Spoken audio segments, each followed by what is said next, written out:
Pela primeira vez em 123 anos de abolição, o número de brasileiros que se declara preto ou pardo superou o de brancos. Somos um país miscigenado, mas somos também um país cada vez mais negro. Ao contrário do que pensavam intelectuais do século passado, o branqueamento da população não aconteceu. Assim como não aconteceram políticas públicas de inclusão de descendentes de escravos. Ainda no século passado, o abolicionista Joaquim Nabuco alertava: não basta extinguir a escravidão, é preciso acabar com a sua obra. Quem ouviu?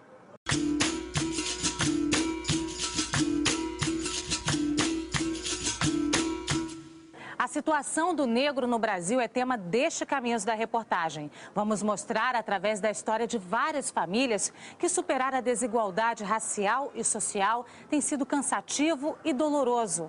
Para subir cada degrau é preciso vencer a miséria, que ainda é maior entre os negros, a desigualdade de renda no mercado de trabalho, o analfabetismo, a saúde precária, a violência e, principalmente, o preconceito.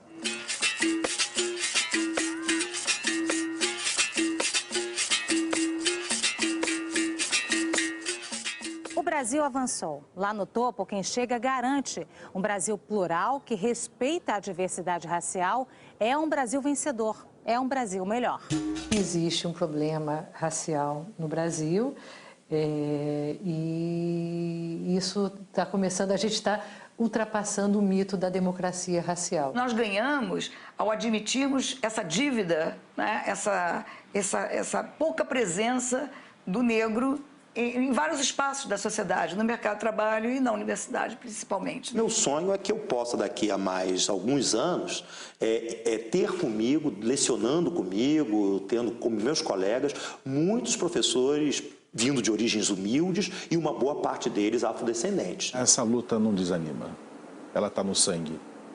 Nós estamos acostumados a lutar. O preconceito não constrói uma boa convivência e esse mundo hoje precisa dessa boa convivência para se reduzir a violência, para se reduzir a intransigência, a intolerância, etc. São várias as questões que nós podemos abordar, tanto da mulher, do negro, do índio, da pessoa em si, que merece e tem que ser respeitada para que você possa ter um país melhor. A sociedade só vai ser melhor na medida em que nós respeitarmos as diferenças.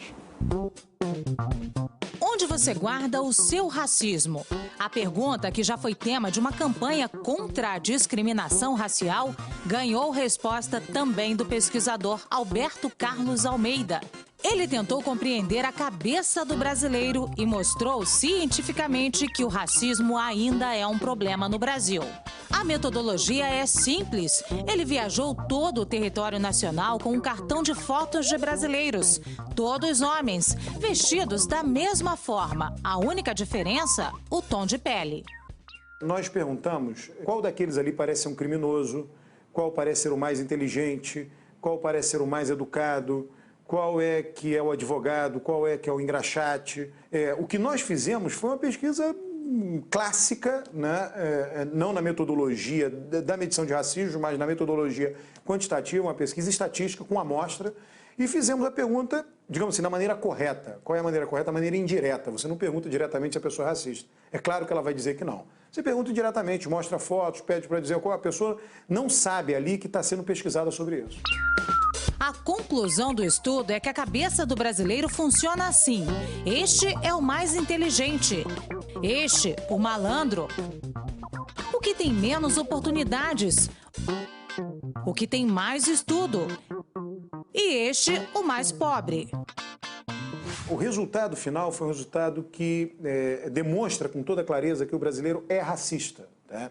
O brasileiro vê negativamente as cores mais escuras, as pessoas de cor de pele mais escura, e vê positivamente os brancos. O Brasil é esse país, né? Que 98% da população acha que existe racismo no Brasil, e quando você pergunta, você é racismo, 95% da população diz, eu não sou racista. Então, o Brasil é esse país desse chamado, muito entre aspas, né, racismo cordial, ou seja, todo mundo reconhece que existe racismo, mas ninguém reconhece o racismo em si mesmo, né? Então, nessa hora a gente pensa assim, o racismo está no policial, né? As imagens de descaso do Sistema Único de Saúde são bem conhecidas por todo o Brasil. Os números do IBGE mostram que entre os mais afetados pela falta de atendimento estão os negros. Para cada 5 brasileiros que procuram atendimento no SUS, 1 desiste mesmo precisando de socorro. E é justamente a população negra a que mais deixa de procurar atendimento. Entre os negros, 3 em cada 10 desistem de ir ao médico, mesmo necessitando, mais que o dobro dos brancos. Os programas de saúde da população negra, apesar de todas as evidências que estão presentes dentro do relatório, que mostram o menor acesso ao sistema, que mostram, pelo menos, a hipótese, a forte hipótese da vigência de um racismo institucional operando dentro do sistema de saúde, parece que nada disso é levado em consideração quando das políticas. Os números da saúde pública são especialmente desanimadores para a mulher negra. 4 em cada 10 jamais fizeram uma mamografia, quase o dobro das brancas. E entre as mulheres negras com mais de 25 anos, 2 em cada 10 nunca fizeram um simples exame preventivo. Vamos falar mais diretamente da ginecologia. Não há hospitais suficientes para fazer um ambulatório decente de ginecologia, para fazer um acompanhamento mamográfico e outras coisas mais. E quem é que recorre ao SUS? Esse tipo de senhoras, as senhoras negras. Médica ginecologista e advogada, doutora Berenice é filha de um cozinheiro e uma copeira de hospital. Conta que o contato com a medicina foi ainda na infância, nos corredores do hospital. Com uma experiência de 34 anos de formada, muitos dedicados ao serviço público, doutora Berenice garante que é a mulher quem mais sofre com o que ela chama de descaso do atendimento de saúde pública. Esse descaso que o governo tem, que os governantes, quem quer que seja, tem com essa situação da negra no Brasil, isso é um racismo institucional. Como é que você vai ter numerário para poder especificar as patologias que ocorrem na mulher negra se você não tem numerário, se você não tem catalogação? Torna-se a mulher negra invisível. Aliás, a etnia nossa é invisível. O povo ainda não nos vê.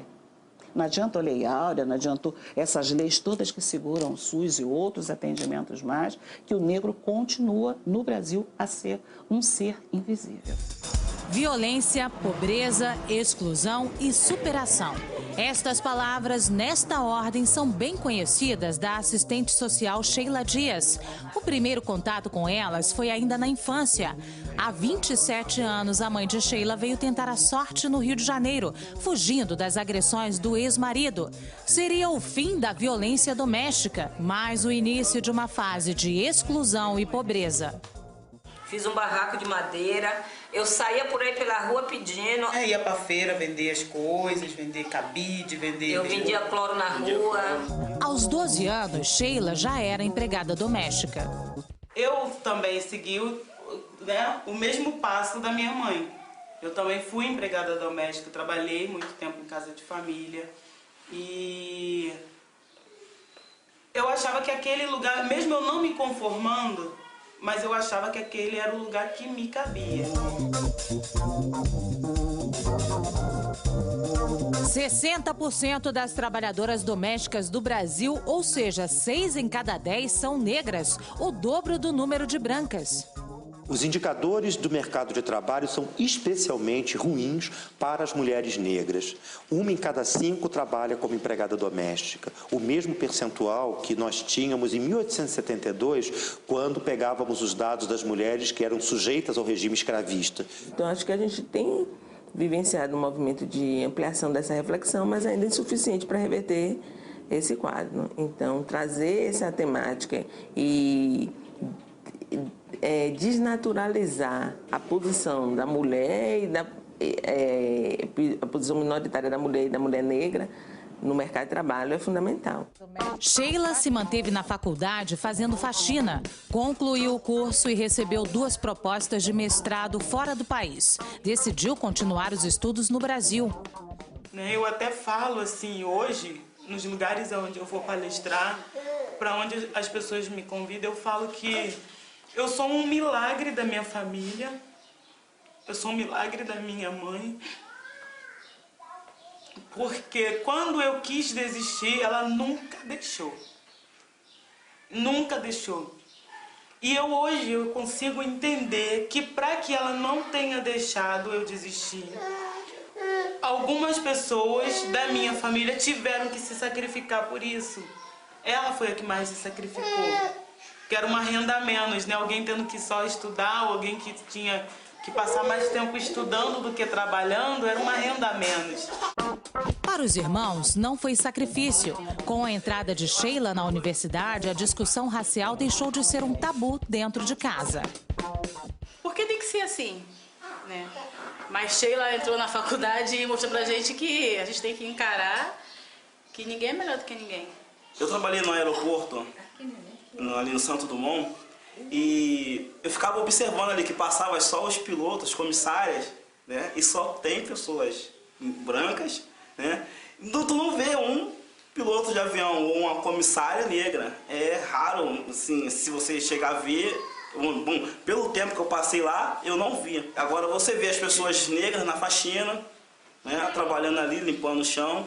É comum eu chegar, né, em algum lugar assim, você é a moça do buffet, sabe? Você é que vai trabalhar na cantina?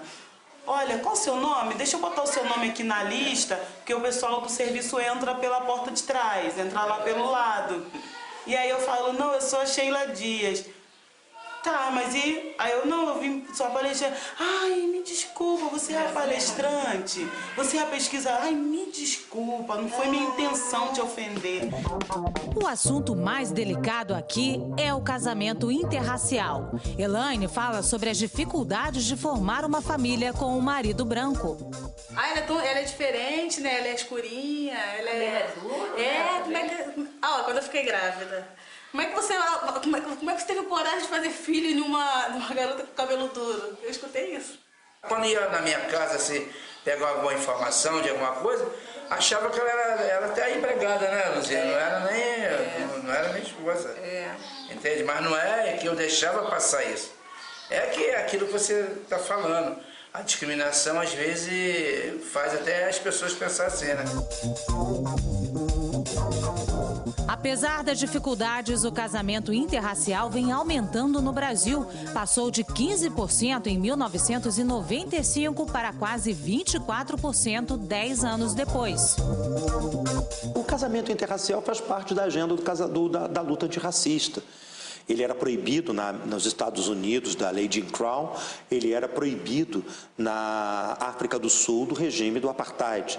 Então, a luta pelo direito dos indivíduos se relacionarem livremente é parte de uma agenda histórica da humanidade pela liberdade e faz parte de um direito inalienável dos indivíduos se encontrarem. Estamos de volta, aquele caixão lacrado arrombando a sua porta. De volta como a praga, tô de volta aqui no rap, cheio de informação pra você que nunca esquece. Direto de Salvador, Bahia, Brasil. O bairro da Liberdade tem 23 mil habitantes e é o segundo maior de Salvador. Ganhou fama de ser o maior bairro negro do Brasil. É um aglomerado de casas, becos e problemas. Como em qualquer bairro pobre do Brasil, onde falta quase tudo, é a violência o que mais preocupa. Quem sobe a ladeira do Curuzu hoje é o rap. O ritmo pediu licença ao mais belo dos belos, o Ilê Aie.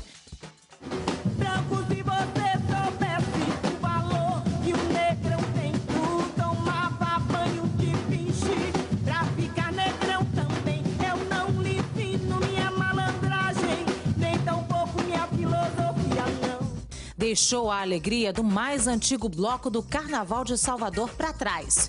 A letra aqui fala da miséria, da corrupção, do desemprego, da violência. Gilcimar e Josimar, os MCs Pequeno e Billy, também querem cantar outra história da liberdade. É por um fio onde duas torres já caiu. É por um fio, é por um fio. Por um fio já estive, por um fio nós estamos. Com tanta miséria que a gente vai passando. O sistema faz o estrago do começo ao fim. Essa luta é nossa, não podemos desistir.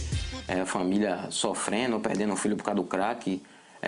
A outra família perdendo um filho porque é ladrão, porque virou ladrão. A outra perdendo o filho porque o filho não teve oportunidade de de uma vida melhor, não teve emprego, não teve condições de fazer uma faculdade. A minha inspiração vem da rua mesmo. Faculdade e rua. Caixão Lacrado é o nome do grupo. É muita miséria, muito sangue. Então eu achei de acordo colocar esse nome porque tanta miséria que eu vejo. Nós que vivemos aqui na comunidade, não só nessa, como várias outras comunidades, não falo só de Salvador, falo do Brasil em um todo, estamos à mercê de quase tudo, baseado no crime. MC Billy canta também para superar a dor. Perdeu para o crime um dos irmãos que foi barbaramente assassinado. O fato que aconteceu foi que aqui mesmo, no pé da ladeira lá em cima, ele foi brutalmente assassinado com 9 tiros de 45.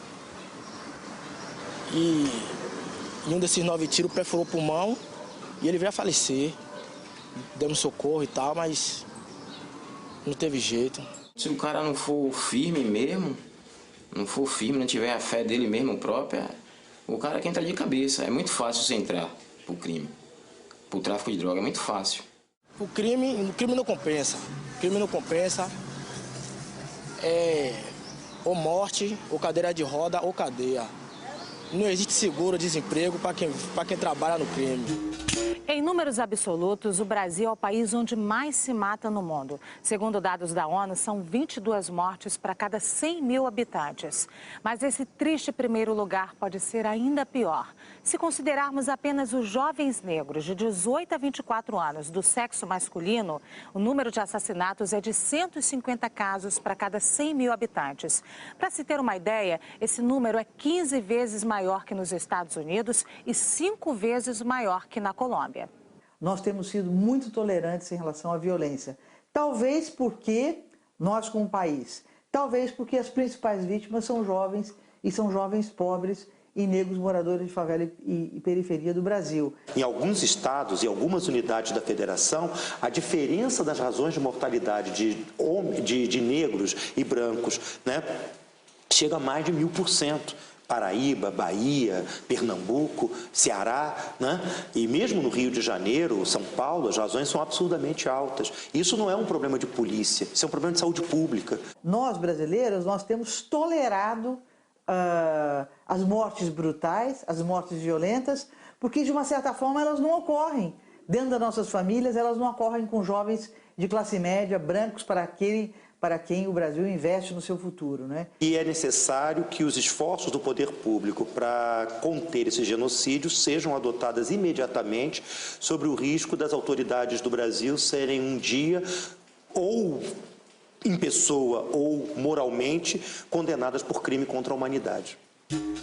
No próximo bloco, você vai conhecer histórias de superação e sucesso. O porteiro que virou desembargador e o ex-menino de rua, hoje professor de História da África. Em instantes.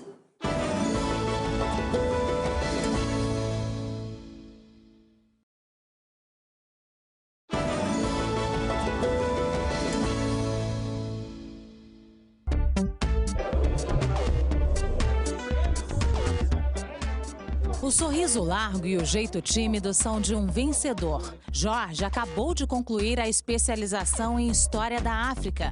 Pagar a faculdade foi uma luta, mas nada comparado à infância e adolescência.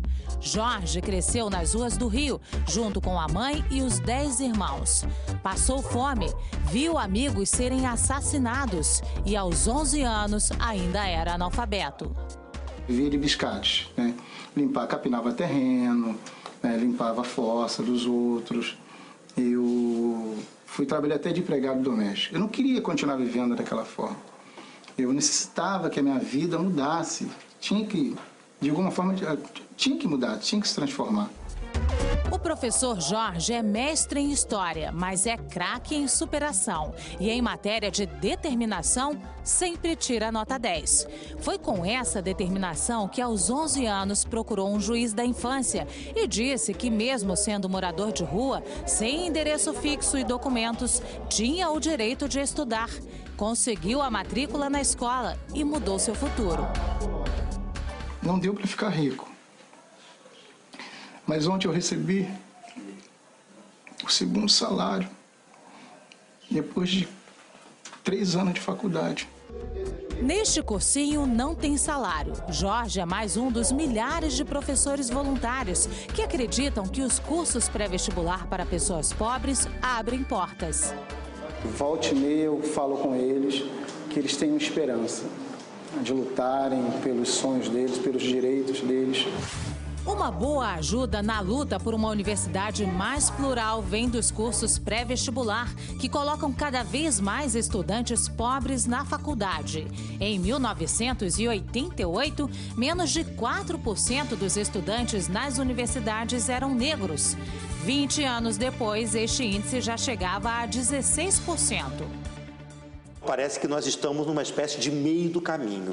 Parece que nós estamos na construção de uma política, mas é como se esse prédio ainda não estivesse pronto e ele estivesse ainda, na verdade, na fase da constituição dos seus alicerces. O brasileiro aceita cota para mulher nos partidos políticos. Nunca ninguém questionou isso, né? Desde a década de 90, nós temos cotas para mulheres. A subrepresentação das mulheres nos partidos políticos era tão grande que cada partido começou a pensar em cotas para mulheres nos partidos. Você tem cota para deficiente físico no mercado de trabalho e nas universidades. Isso ninguém questiona. A cota para o negro mexe com uma crença profunda do Brasil, né? De que nós temos um país com uma harmonia racial, que nós somos um país miscigenado, que nós somos um país que nós não temos problema racial, que o nosso problema é apenas social. Hoje, 75 universidades utilizam algum tipo de ação afirmativa. Entre os beneficiados pelas famosas cotas estão os estudantes de escola pública em primeiro lugar. Em segundo, o deficiente físico. E em terceiro, os estudantes negros. Mas é justamente a cota racial que mais esquenta o debate. Acredito que as condições desiguais não estão só para os negros, mas sim para brancos também. Eles acabam se aproveitando da cota para não estudar, porque já que tem cota é muito mais fácil de passar. Independente da cor, da raça, da classe social, competir de igual para igual como quem tem um bom ensino desde sempre. Eu acho que o governo deveria dar o mesmo tipo de estudo para todos os estudantes, não privilegiar na hora do vestibular mesmo. Apesar de ser uma ação paliativa e assistencialista, eu sou a favor. Até que se caminhe para tal melhoria do ensino, eu acho importante as cotas sim. Não é a solução ideal, mas é uma medida paliativa, uma medida rápida. É uma solução sim, a curto prazo, mas tem que ser feito alguma coisa lá de baixo, desde o primeiro grau, desde o início. Essa questão da cota, essa questão da política de ação afirmativa, eu acho que ela vai trazer isso, mais democracia para o país. E eu acho que depois de um período de redemocratização que nós estamos vivendo desde a década de 90, é quase que inevitável essa discussão. Um bom termômetro para o crescimento da discussão racial no Brasil é o mercado editorial. Essa editora, por exemplo, trabalha há mais de 30 anos com a temática afro e o crescimento por aqui é evidente. Nos últimos 5 anos, o número de novas publicações passou de 18 mil exemplares para 50 mil a cada ano. Cristina, a dona da editora, conta que há 30 anos a cultura afro era tratada no meio acadêmico como exótica e que hoje a produção editorial foge do estereótipo. Não é ainda natural que o negro esteja ligado nesse país às coisas da cultura letrada, formal. E a gente precisa ver essa cara muitas vezes para que isso seja natural e que não seja tão espantoso. Ou então tem aqueles lugares do negro de sucesso, que é junto à bola, junto à música, né? Ao esporte, tudo. O lugar do sucesso é um lugar igual para todos, devia ser assim. Então o livro, é isso que você está dizendo, é tão natural, devia ser muito normal.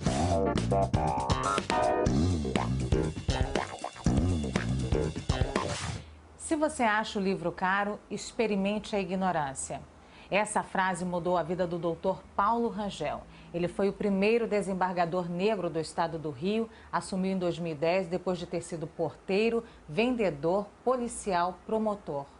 Desembargador, esse pioneirismo representa um avanço para o Brasil ou é uma história de sucesso pessoal? Eu diria a você que é um avanço para o Brasil, em primeiro lugar, e por via de consequência, isso traz benefícios para a vida da pessoa que tem esse acesso. Mas, induvidosamente, representa uma evolução na política pública adotada no Brasil de inserção do negro na sociedade. Sou favorável às cotas, não há como não ser. Até porque, como professor hoje da UERJ, uma universidade pública, que foi a primeira a adotar as cotas aqui no estado do Rio de Janeiro, eu vejo o sucesso que esses garotos têm. Então, diferente do que muita gente sempre apregou, eles são estudiosos, são dedicados, fazem jus àquela oportunidade que estão dando a eles e se destacam na sala de aula até por uma necessidade de mostrar que efetivamente as cotas que foram dadas a eles são merecedoras para que eles possam alcançar o objetivo deles. Paulo Rangel é o único professor negro do curso de Direito da Universidade do Estado do Rio. Acostumou-se a fazer contas, não as da matemática, mas as do preconceito. Quando eu vou para o Tribunal de Justiça, que eu sou o primeiro desembargador negro a entrar pelo 5º do Ministério Público, são 180 desembargadores, entrou primeiro no dia 30 de março do ano passado, alguma coisa está errada. Não é possível que não tenha. Eu estava no Ministério Público, até onde eu consegui fazer a minha conta, dos 600 promotores e mais 180 procuradores, quase 800 membros, nós tínhamos 8 negros. Ou seja, 1% mais ou menos. Você tem um Supremo Tribunal Federal que nos 11 ministros você tem um negro. Você vê a capacidade do ministro Joaquim Barbosa. Goste você dele ou não, mas a capacidade dele. Você hoje no STJ tem 33 ministros, tem um negro. E você vê a capacidade do ministro Benedito Gonçalves. Ou seja, alguma coisa está errada. Elaine também percebeu que tem alguma coisa errada. Já perdeu as contas de quantas vezes foi discriminada no mercado de trabalho. Já aconteceu isso comigo, né? Chegar para uma entrevista, eu fazer tudo certinho e eu sabia que eu não fiquei pela aparência. O que é raça? Realmente não existe um conceito de raça, nem na biologia. Mas a raça é uma construção social, né? Então não adianta eu, branca, que nunca sofri nenhum preconceito racial, não adianta eu dizer, não tem raça.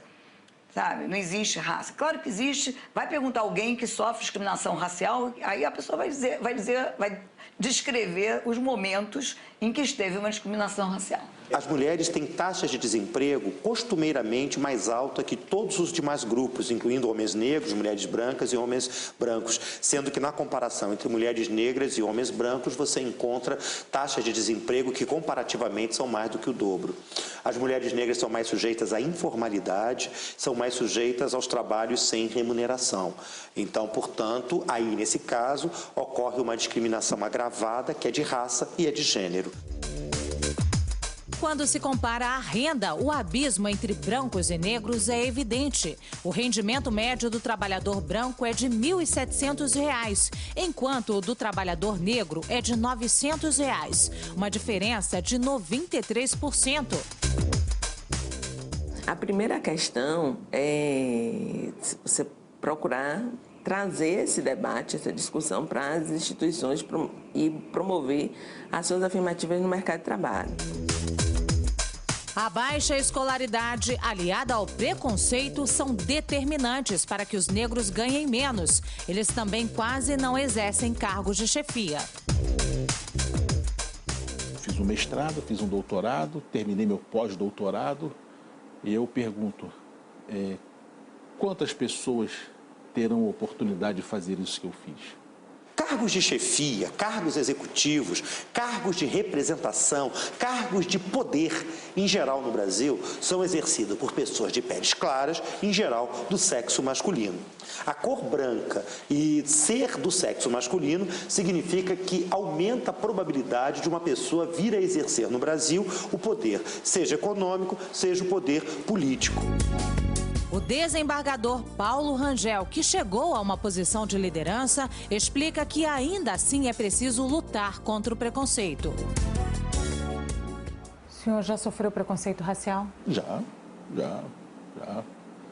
Várias vezes, nitidamente, claramente. Só que,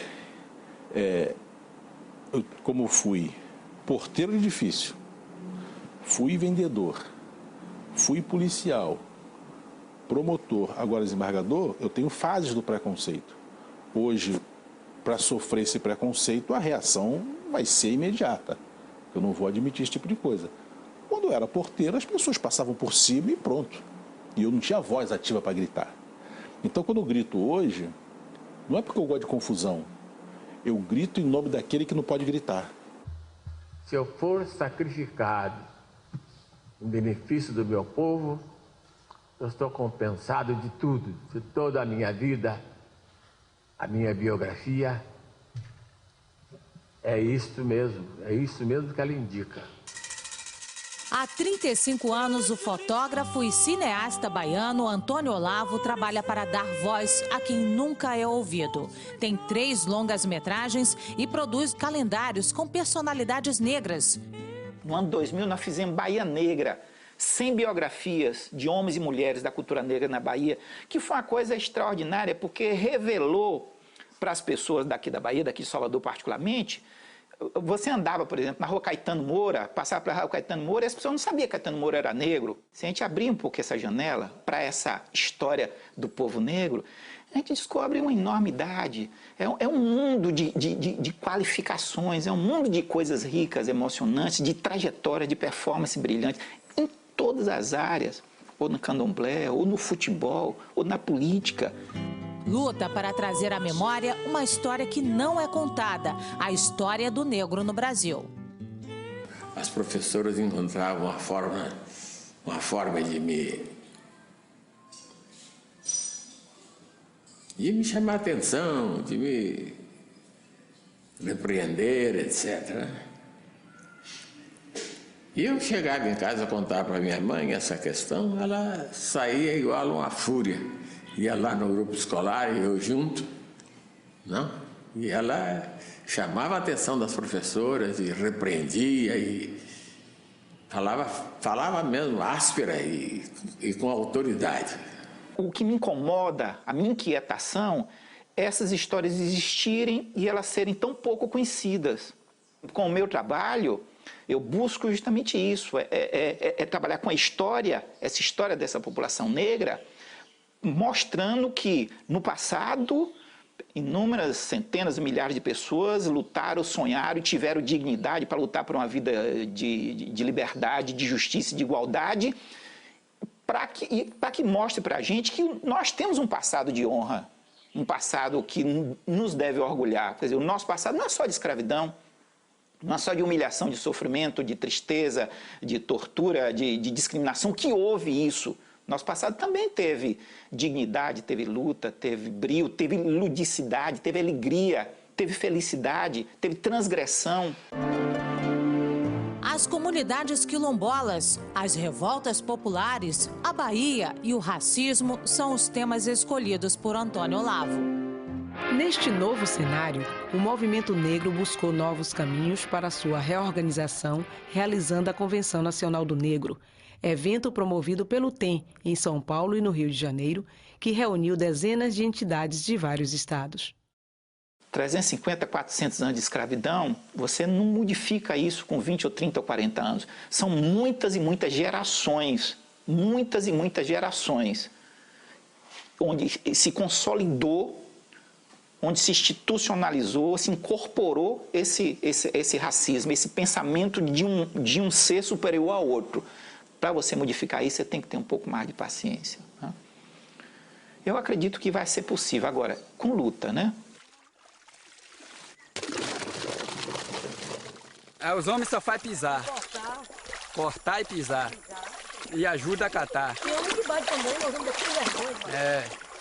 Aqui é a minha família. Antigamente a gente fazia pisado no braço também. Aqui vai. Hoje, que amaram a fábrica, mas não é pra gente, a fábrica é do patrão. Há uma dívida, sim, porque em nenhum momento houve uma política de inclusão social da população negra. É como se a sociedade brasileira tivesse dito depois que a princesa Isabel assinou a Lei Áurea. Bom, agora vocês estão livres, agora vocês virem-se, vocês são cidadãos. Né? Então é muito perverso. A história brasileira foi escrita pelas elites brancas. E as elites brancas escreveu ela de forma plena, completa. Então não há lacuna do ponto de vista da elite branca. Está completa. Não preenche, não incorpora, não registra, não ressalta, não destaca a presença negra, mas é dentro da visão que eles tinham de que essa presença era secundária, não era importante. O que eu penso e que busco contribuir no contraponto é contando uma outra história onde essa presença tem relevo, tem destaque, tem força. Como vencer o preconceito racial? Hoje a educação é fundamental para isso, quer dizer, a educação hoje, isso transforma o mundo. E aí eu quero transformar o mundo dentro da perspectiva dessa população negra, que é que tem mais necessidade de transformar o mundo. Quem tem mais necessidade de transformar o mundo é quem é explorado, quem é oprimido, quem é discriminado, quem sofre o racismo. Quem está na base da pirâmide. Quer dizer, de uma sociedade tão estratificada, tão hierarquizada, tão desigual, é os de baixo que tem que ter essa necessidade de transformar. O negro também sonha e nós um dia também nós queremos que nossos sonhos que virem realidade. Somos nós os quilombolas, vamos juntos nessa luta, vamos ganhar os quilombos, com a fé no Senhor daquela luta, vamos ganhar os quilombos, com a fé no Senhor daquela luta. Daqui a pouco você vai conhecer o trabalho de resgate da identidade e da história do negro, valorizando a autoestima e a cultura, no próximo bloco.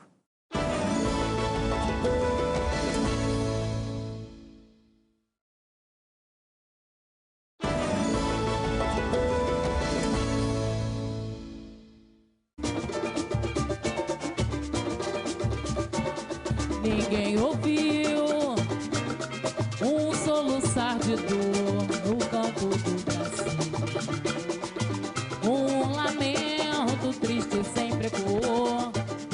Uma vez por mês, esta comunidade da Baixada Fluminense relembra o passado da escravidão, entoa um lamento, mas principalmente celebra a liberdade. Um canto de revolta pelos mares, nos quilombos dos Palmares, onde se refugiou. Ora a luta dos inconfidentes, pela quebra da corrente, nada adiantou. O bairro Zumbi dos Palmares é uma ocupação e foi fundado em 1988 durante as celebrações dos 100 anos da abolição da escravatura. E para que ninguém da comunidade se esqueça da luta pela liberdade, por aqui todas as ruas ganharam nomes de grandes líderes. Essas crianças que vão nascendo, né, vão crescendo dentro da comunidade, então é importante porque eles perguntam assim, ué, por quê? Por que Zumbi dos Palmares? Por que Escrava Anastácia? Wanda é responsável por quase tudo aqui. Deu nome ao bairro e às ruas, organiza eventos, luta por direitos básicos na comunidade, como esta creche, que mantém com doações e com o trabalho de toda a família. Há uma necessidade muito grande e, infelizmente, a nossa creche não dá para atender todo mundo. Por exemplo, a capacidade da creche é para 30 crianças. Eu tenho 53 crianças. E temos casos de crianças que estão aqui pela alimentação mesmo. Os números do IBGE mostram o que o bairro Zumbi dos Palmares já comprovou. O Brasil tem 16 milhões de miseráveis, vivendo com renda mensal inferior a R$ 70. 70% são negros. Na distribuição do Bolsa Família, os negros representam 66,4% dos beneficiários do programa do governo federal. Olha, a gente cansa. Mas aí, quando a gente olha para trás e vê a necessidade que a comunidade precisa, que essas famílias precisam, a gente esquece até o cansaço.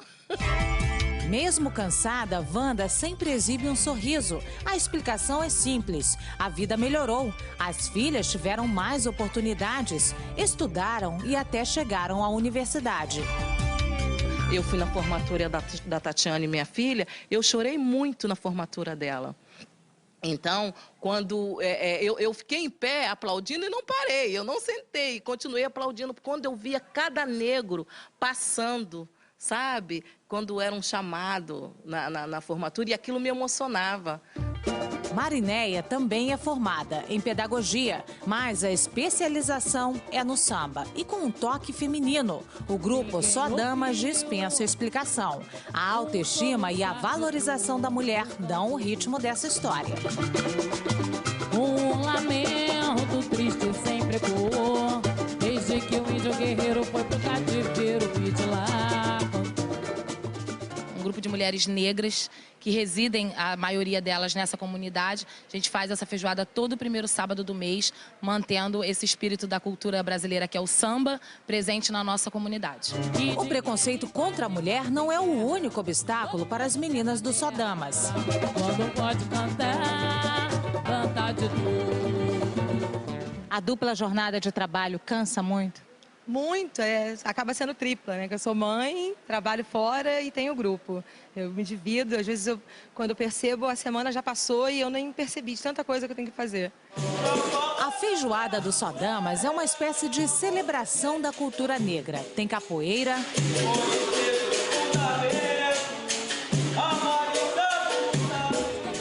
tem penteado e, mais que isso, todo o repertório do grupo é voltado para a valorização do negro. Meu cabelo enrolado, todos querem imitar, Eles estão baratinados, também querem enrolar. Quem trabalha para cobrir as marcas do preconceito garante que um dos obstáculos mais difíceis é o resgate da autoestima do negro, especialmente da mulher negra. Mas se eu pudesse, eu mudava o meu cabelo. Se eu pudesse, eu mudava o meu nariz. Se eu pudesse, eu mudava a minha boca. E eu, por que você, se você pudesse, você mudava o seu nariz? Você mudava a sua boca? Você não gosta tanto, você fala que você gosta, que você acha tudo bonito, que acha bonito, não sei o que. É bonito num samba, é bonito quando eu tô em algum lugar na praia, que os homens olham mais pro meu corpo, olham mais pro meu bumbum, não sei o que e tal. Mas no dia a dia, para você conseguir um emprego, na família, não é bem assim. As pessoas falam do meu nariz, que é muito grande. Aí eu resolvi, falei, então a questão ética, a questão da identidade negra é o grande problema para mim, assim, o grande problema da mulher negra, o corpo negro. O que é ser negro? Pois é isso que nós vamos discutir aqui no Cabaré da Raça!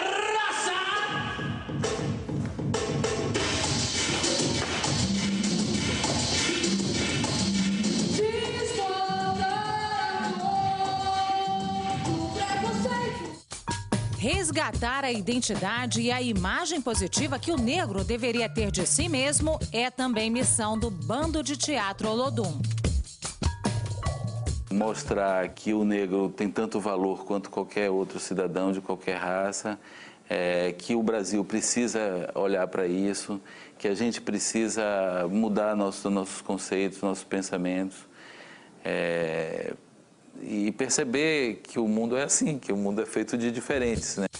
Há 21 anos, o grupo formado exclusivamente por atores negros faz sucesso no Brasil e mundo afora. Todas as peças do grupo trabalham de alguma forma o resgate dos valores e da cultura afro. Jorge Washington e Arlete estão desde a formação do grupo. Ele conta que já estava abrindo mão do sonho de ser ator quando finalmente foi criado o bando. E eu já estava meio que desistindo quando eu vi num jornal que Márcio Meirelles se juntava ao Olodum para montar uma companhia de teatro negra, que ia trabalhar a partir da cultura afro-brasileira. Falei, esse teatro eu quero. Eu gosto muito do tipo de teatro que é feito no bando, porque me toca diretamente, fala das questões que eu acredito, que eu tenho sede de falar, né? As questões sociais do negro, as questões sociais de um modo geral. Isso que me motiva a estar no bando. Eu faço teatro focado nessa questão, porque o Brasil ele é um país muito desigual. O Brasil é um país racista, sim, e no dia que a gente assumir isso, vai ficar muito mais fácil. A gente vai resolver a questão, porque a gente vai entender que de que lado que cada um está e cada um vai se resolver e a gente vai conseguir eliminar essa praga, né, que é o racismo no Brasil. Apesar do tom sério, o humor é uma marca do Bando de Teatro Olodum. Você passa na rua, o cara te chama de negona. Você não se sente ofendida? Não, trauma de infância, Você também é pagode. Não parece, porque o pagode, gente, é um exemplo vivo que o racismo no Brasil é uma mentira. Porque vai negro, vai oriental, vai todo mundo, gente. A gente sempre faz o público rir muito, porque através do riso vem a reflexão. Né? É mais fácil você ganhar o público através do riso do que você vir e dar um soco na cara. Você vê um espetáculo como Áfricas, que eu digo, é simplesmente o que está escrito na lei. A obrigatoriedade de se ensinar a cultura africana, afro-brasileira, indígena em sala de aula, e a gente tem tudo isso em África. Porque, Márcio já havia falado aqui, as crianças não têm a referência de se ver na TV. É genial o espetáculo e cumpre essa função, né, de dar referências para as crianças. Porque na televisão as referências são brancas, no cinema as referências... Porque tudo que é oferecido às crianças tem a referência branca. Né? Os heróis todos são brancos. Então, os atores do bando são heróis para essas crianças, não só os que eles representam, mas eles próprios. Né? Porque um grupo tão grande de atores negros está no palco há tanto tempo e fazendo sucesso, eles são uma referência positiva de herói mesmo.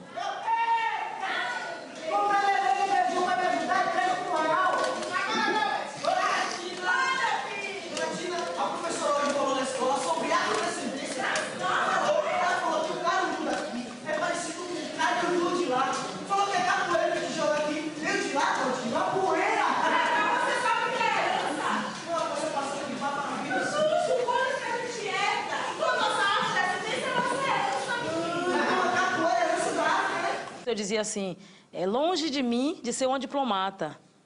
Hoje eu já não digo. Entendeu? Talvez pelo personagem mesmo, pela história do personagem, falava longe de mim de ser uma diplomata. Era no momento em que ela era discriminada numa situação. Hoje eu já digo que é possível sim. Se eu quiser, eu posso ser. E eu devo ser. Eu falei assim, as portas não estão abertas pra gente. E a gente está sempre dizendo para os meninos, as portas não estão abertas pra gente. E agora já não nos cabe mais bater, pedir para entrar. A gente tem que arrombar e entrar, senão a gente não entra.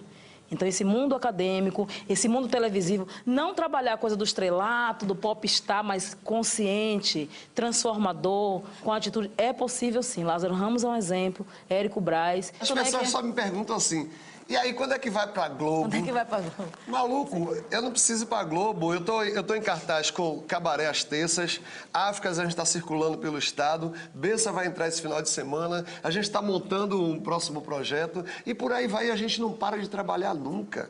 Sabe, isso é sucesso também.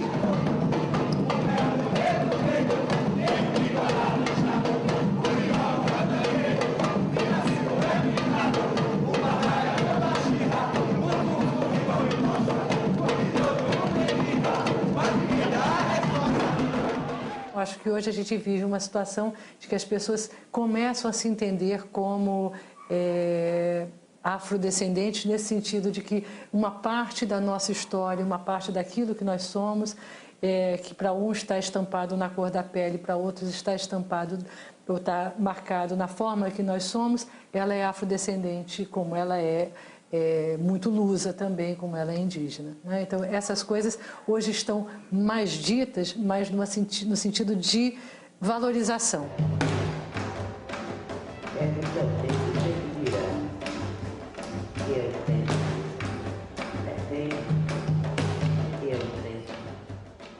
Todos somos capazes, sejam negros, sejam brancos, entendeu? Tinha que acabar com essa competição.